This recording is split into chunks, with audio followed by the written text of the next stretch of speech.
Salut à tous, j'espère que vous allez bien.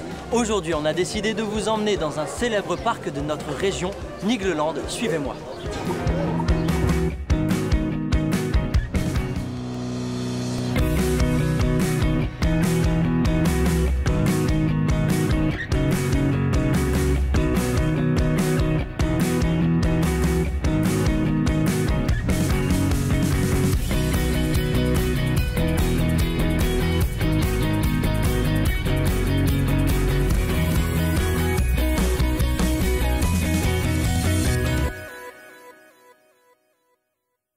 Dans J'ai testé pour vous l'émission, je vous emmène dans les coulisses de Nigloland, parc d'attractions et hôtels. Je vous montrerai les coulisses d'une attraction et j'en piloterai une. J'irai dans la pizzeria du parc pour m'initier au métier de pizzaiolo. J'animerai la course de chevaux dans la salle de jeu. Je rencontrerai le copropriétaire du parc, Patrice Gélis. Et bien sûr, je testerai plusieurs attractions. J'espère que vous êtes prêts. Rire, émotion, sensations fortes garanties. C'est parti!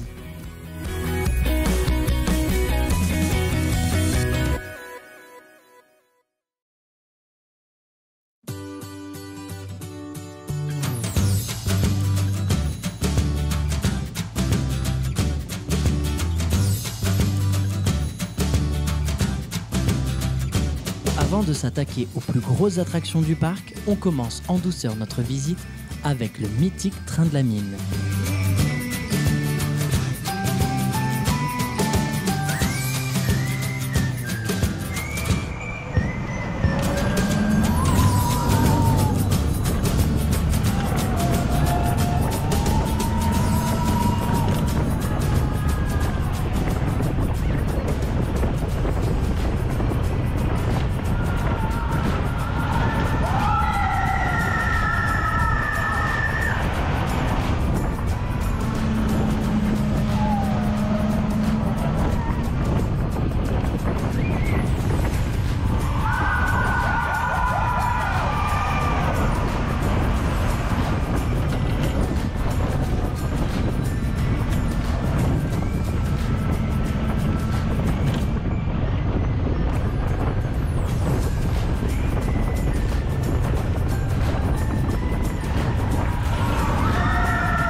Après ces premières sensations, partons du côté des coulisses de l'Alpina Blitz, l'une des attractions fortes de Nigloland.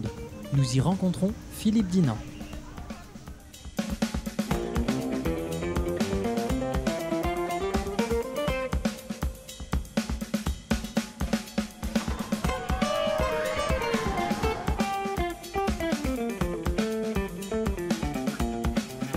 Bonjour Philippe. Bonjour Rémi. Alors, ton rôle ici à Nigloland, c'est quoi? Donc moi je suis directeur technique du parc. Ça fait 24 ans que je suis arrivé à mon entreprise. Et puis donc j'ai monté les échelons en passant de technicien responsable technique et maintenant directeur technique au parc que j'occupe cette place depuis maintenant 6 ans. Et ton rôle consiste à quoi du coup? Mon rôle avec une équipe de 12 personnes, c'est d'entretenir, de contrôler les attractions pour qu'au quotidien on n'ait aucun couac, que tout se passe bien, que l'attraction fonctionne correctement, que les clients ne se rendent même pas compte qu'ils sont dans des machines. Alors, est-ce que tu peux nous faire un petit tour, là on est sur l'Alpina Blitz, est-ce que tu peux nous faire un petit tour de sécurité, puis nous montrer aussi, nous parler un peu de toutes les vérifications, les contrôles, sécurité. Donc dans cette attraction-là, qui est une attraction plutôt moderne, par rapport au coaster qu'il existe aujourd'hui, ça fait partie des attractions les plus modernes que nous on a et qui existent dans le monde, parce que réellement c'est une génération de coasters extrêmement novatrice. Sur ce type de... Donc là on se trouve actuellement dans la boîte garage de l'Alpina Blitz, où on vient faire l'entretien. Les clients n'ont pas accès ici. Oui.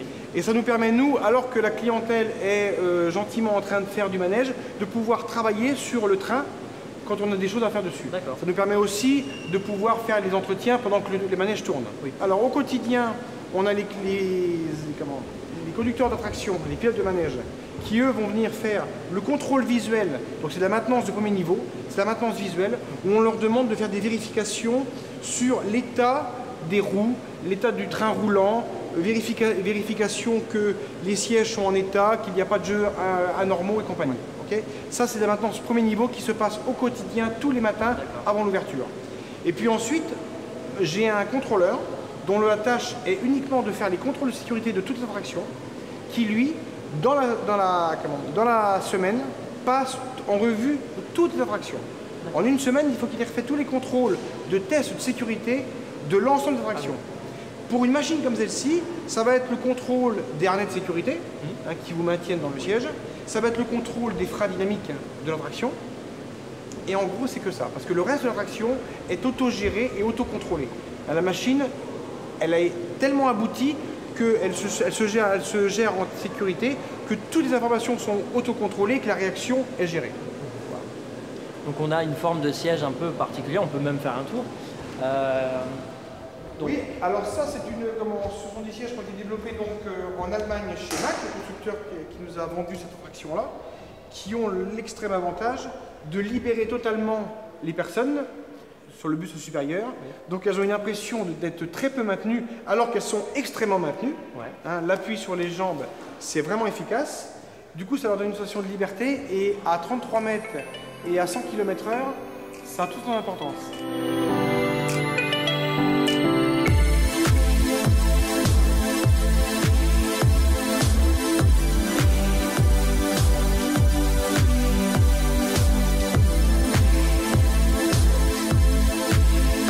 La seule attraction où vous pouvez être mouillé, c'est la rivière canadienne.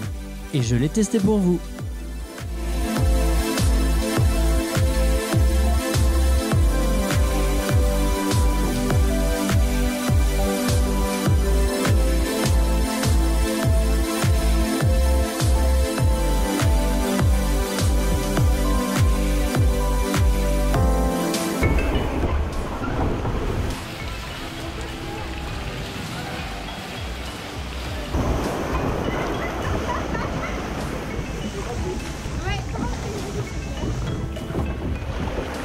Vous avez été mouillé?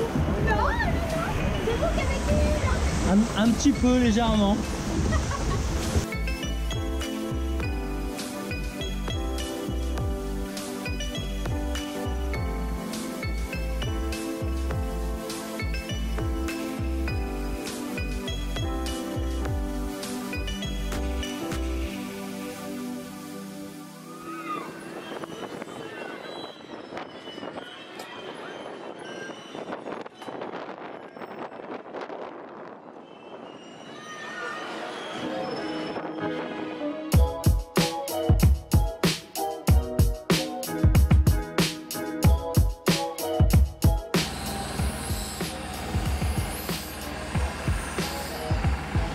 Pendant notre excursion, j'ai eu la chance de rencontrer Patrice Gélis, copropriétaire du parc Nigloland. Alors Patrice, bonjour. Alors, bonjour jeune homme. Donc, et bonjour à toute notre petite équipe, bien sympathique. Merci en tout cas de nous recevoir sur le parc pour cette journée où on va découvrir donc l'ensemble du parc, mais aussi les attractions et aussi les coulisses, parce que c'est important aussi de montrer la sécurité. Avec plaisir, on va voir tout ça. Alors donc vous êtes le créateur, le fondateur et le propriétaire avec votre frère de ce parc. Le créateur, oui, mais l'idée première venait de notre père. Et nous, à l'époque, on n'était pas mûrs, on était gamins. Moi, j'avais 19 ans et mon père, en 71, a eu l'idée de faire un parc ici à Dolencourt qui était une propriété de famille, qui appartenait à mes parents. Alors, dans la petite histoire, vous êtes forain.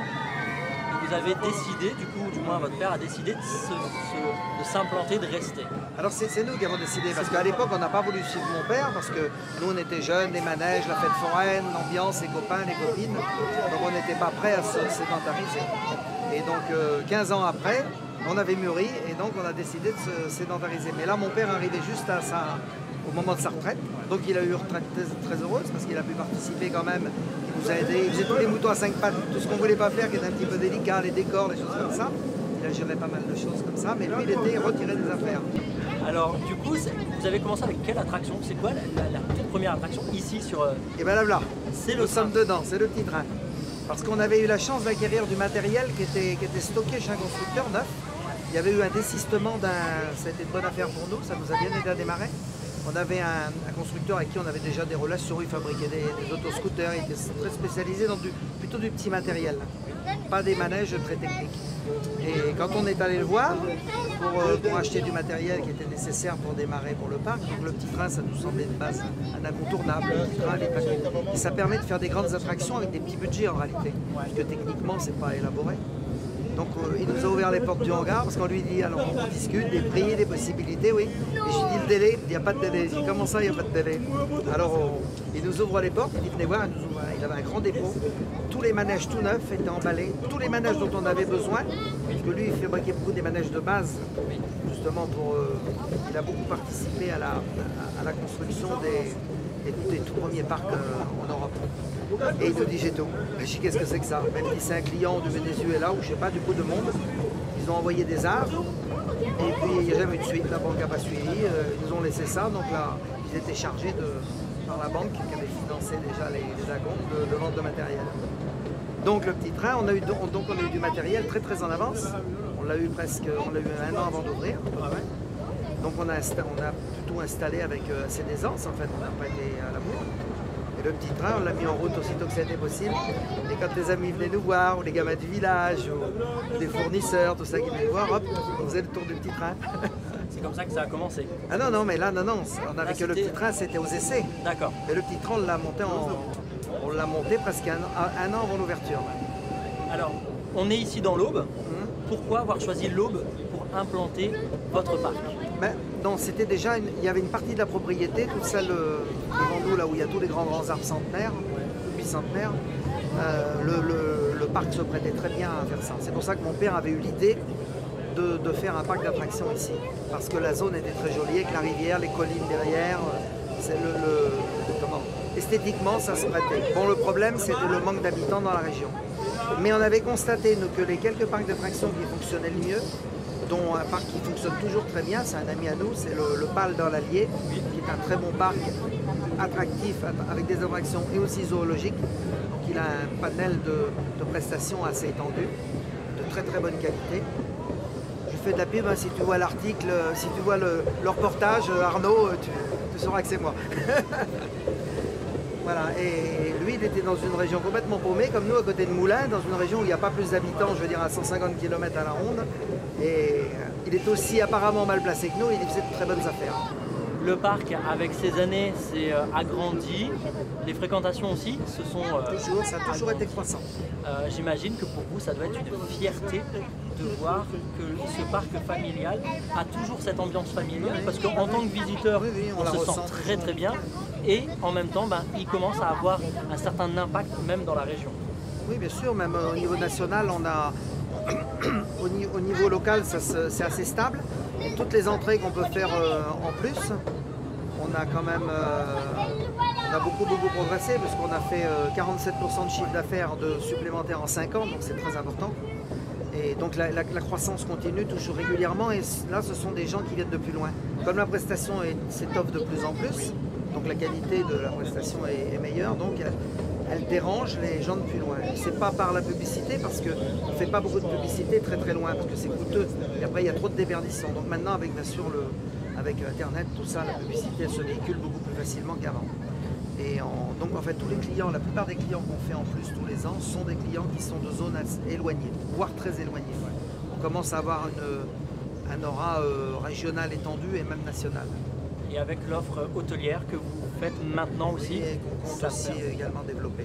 D'accord. Voilà, parce que on a intégré mon frère et moi étions les seuls propriétaires depuis la création du parc et nous avons intégré dans l'entreprise maintenant nos enfants. Donc on a 3 enfants à nous deux qui travaillent avec nous. Donc encore une fois, on garde l'esprit famille.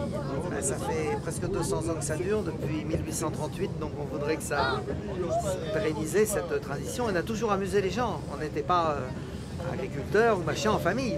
Nous on est amuseurs publics, on a fait le cirque, le théâtre ambulant, les premiers cinémas, parce que ce sont les forains qui ont fait découvrir le cinéma au grand public, c'est pas Monsieur Pathé. Il faut le savoir, je le dis, parce que j'en suis fier. Parce qu'il cherchait toujours des choses originales à présenter. Et après, on a dérivé dès le début dans ma famille du XXe siècle dans les grands manèges à vapeur. à vapeur, parce qu'à l'époque c'était à vapeur. Et puis après, bon, ils se sont modernisés. Dans les années 30, ils ont été plus mus par l'électricité. Dans les années 50-60, il y a eu l'hydraulique qui est apparu, le pneumatique, les grands manèges d'avion, tout ça. Des manèges qui tournaient plus vite, qui allaient beaucoup plus haut. La progression a suivi, la progression des manèges a suivi la technologie en fait. Le Air Meeting, c'est la prochaine attraction que je teste pour vous. Mais c'est aussi une attraction où vous êtes maître de votre mouvement pendant le tour.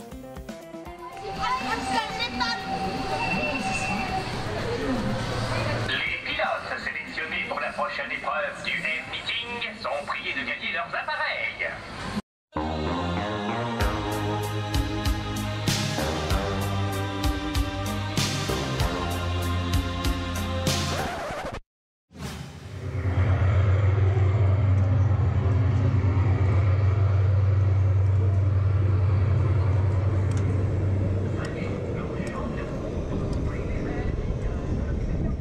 Si vous souhaitez faire des vrilles, vous n'avez qu'à balancer par intermittence les ailes de votre avion.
On reste dans les airs puisque je vous présente la toute dernière nouveauté de cette année. C'est une attraction accessible aux petits comme aux grands, les abeilles.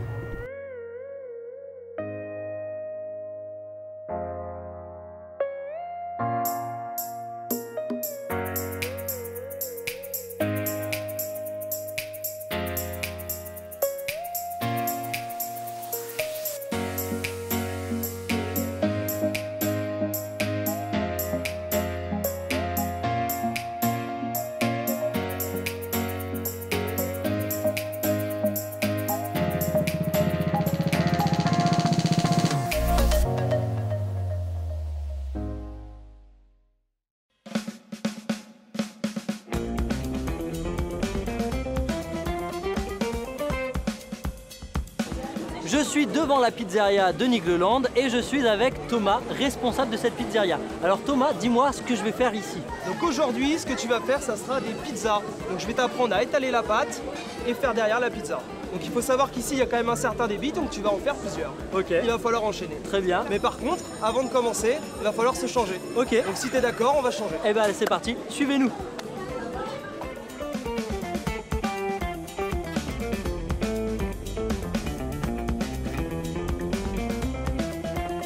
J'ai pas commencé, mais c'est déjà le rush. Donc cet engin, l'appeler ainsi, donc on appelle ça le pizza form.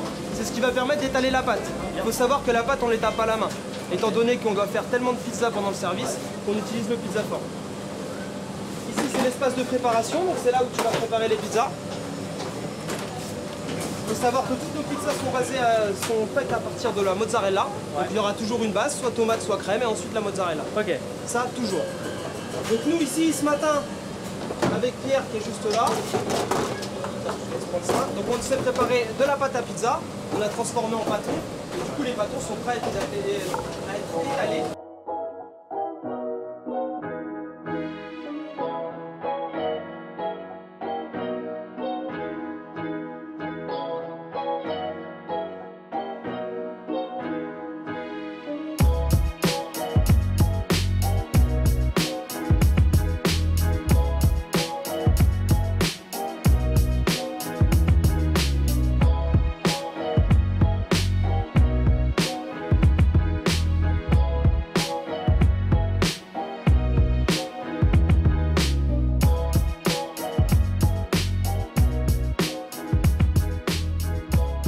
je vais pas faire le service parce que y a des clients, on va pas faire trop patienter. Mais en tout cas, j'ai vu comment se passait un service. Je peux vous garantir qu'il faut être armé, il faut aller hyper vite. Mais en tout cas, merci Thomas. Bah de rien. Parce que en plus, ce que vous ne voyez pas, c'est qu'il fait super chaud. Donc en tout cas, moi je vais les laisser bosser. Et c'est à moi maintenant, je vais manger.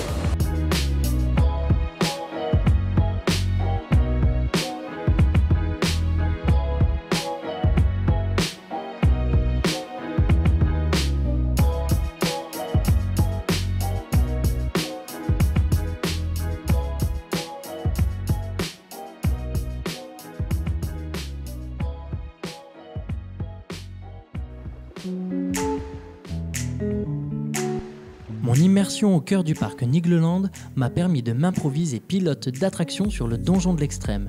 Question de sécurité oblige, je vérifie que les harnais sont tous bien verrouillés. C'est mon premier jour. Ouais, c'est moi qui vais lancer la machine, attention là. Attention.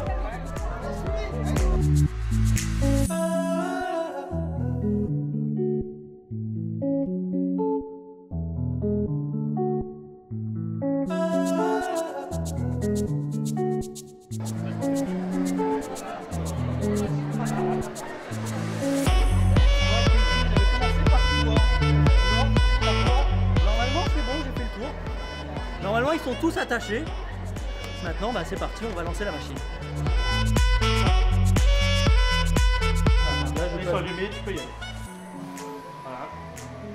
Je lâche la pédale.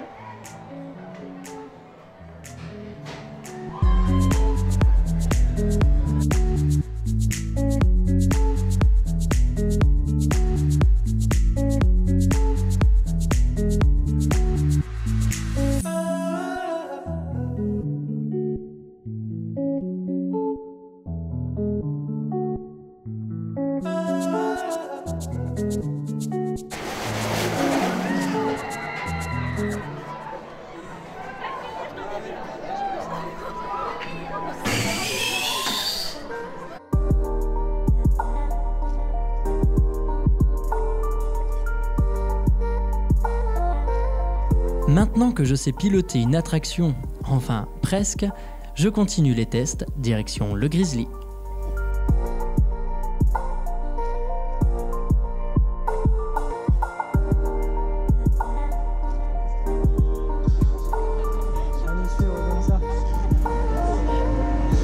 Tu vas voir le tournis, hein.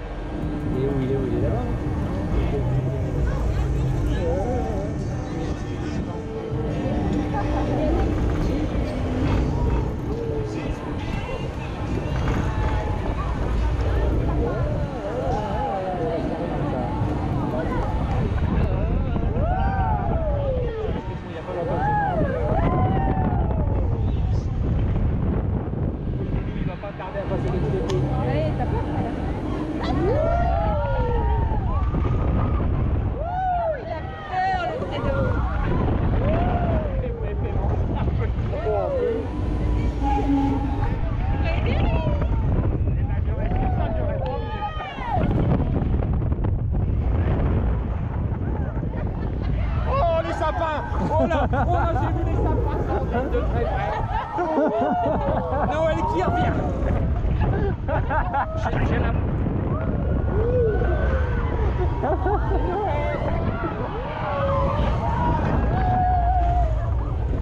Il y a toutes les saisons à Niglo. C'est normal qu'il aille aussi vite. D'habitude, il va pas.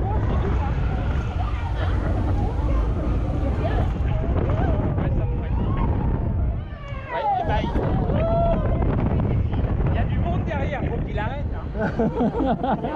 C'est fini. Hein. Non, parce qu'ils vont laisser pour les autres. Hein. Je crois que le monsieur à côté n'est pas très rassuré.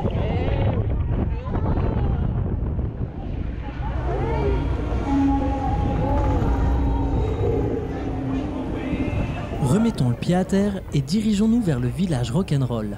Vous pourrez découvrir la salle de jeu Hollywood Boulevard et vous essayer à la course de chevaux. Et aujourd'hui, je vais être votre animateur sur la course de chevaux. Donc, est-ce que tout le monde a compris les règles du jeu? Non, vous n'avez pas compris. Eh ben, je crois qu'il faut mettre la balle dans le trou. Dans les trous rouges, je crois, si j'ai bien compris, il faut viser la balle et la mettre dans les trous de couleur. Voilà. Donc, jaune, bleu et rouge. Alors si j'ai bien compris ce que je vois depuis tout à l'heure, jaune ça avance un petit peu, bleu ça avance un peu plus, rouge ça avance beaucoup. Voilà. C'est bon, vous allez voir la progression des chevaux et puis le premier qui touche, qui arrive à l'arrivée, il a gagné les 5 points cadeaux. Alors on attend, je vais donner le top départ. Hein, on attend, je vais donner le top départ, vous allez entendre normalement un petit jingle, une petite musique, et puis... non, c'est pas ça, c'est une autre musique. Est-ce que vous êtes prêts? 3, 2, 1, c'est parti. Alors on a le numéro 4 qui avance, qui est suivi de très près par le numéro 5, suivi du numéro 7, juste derrière on a le numéro 6. Le numéro 6 qui vient de faire une grande avancée. On a toujours le numéro 2, le numéro 3, Kay, le 9, le 10 et le 11-12. Pareil, ils sont loin derrière, mais ils remontent progressivement. Le 6 qui est toujours en avant. On a ensuite le numéro 4 qui vient de dépasser le numéro 6 en troisième position. On a le numéro 5, le 5 qui avance. Ah, ça avance un peu plus. Une belle chevauchée du numéro 2, le numéro 6 qui reprend la tête. Le numéro 1 qui avance aussi. Ensuite, on a le numéro 4, le numéro 6 qui vient de dépasser le numéro 4. En troisième position, toujours le numéro 5. Le 6 qui avance toujours. Le 12, il essaie, il s'accroche. Ensuite, attention, on est sur le numéro 6 et il y a... C'est tendu, attention, le numéro 4 qui arrive proche. Suivi de très près par le numéro 5 et le numéro 6. Allez, on vise le rouge, hein, mesdames, messieurs. Allez, le numéro 4, belle remontée du numéro 10. Le numéro 5 qui vient de dépasser quasiment. Et c'est gagné pour le numéro 10. Félicitations, mademoiselle. Félicitations. Mesdames, messieurs, vous pouvez aller acheter vos jetons pour les prochaines parties. N'hésitez pas.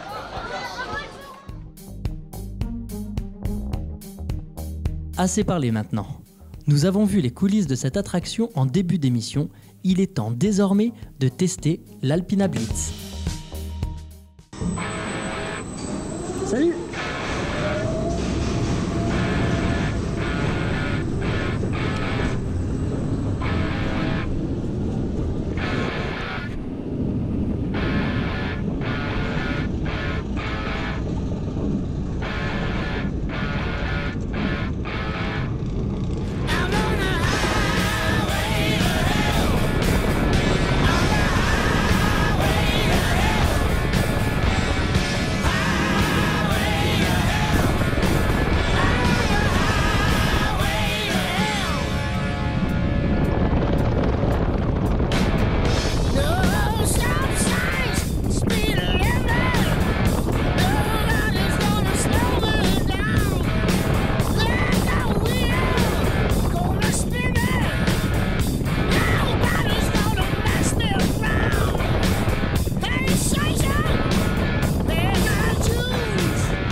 On continue sur cette lancée des sensations fortes et on se dirige vers le donjon de l'extrême pour prendre de la hauteur, puisque c'est la plus haute tour de chute libre rotative du monde.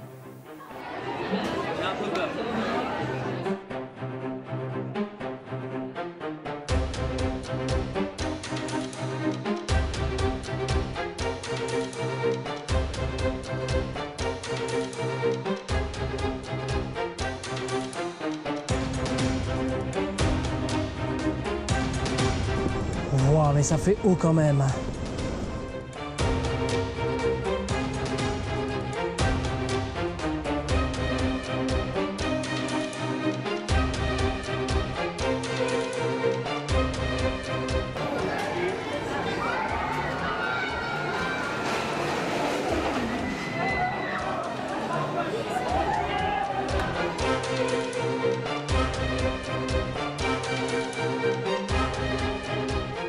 Alors je peux vous garantir que si vous le faites, vous avez intérêt d'avoir le cœur bien accroché.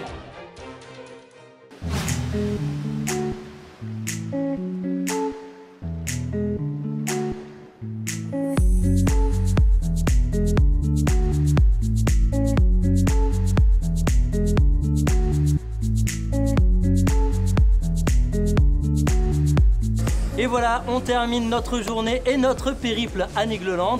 J'espère que vous aurez envie de découvrir ce parc. En tout cas, moi, j'ai pris un réel plaisir à vous le faire découvrir. À très bientôt sur Puissance Télévision ou à Nigloland.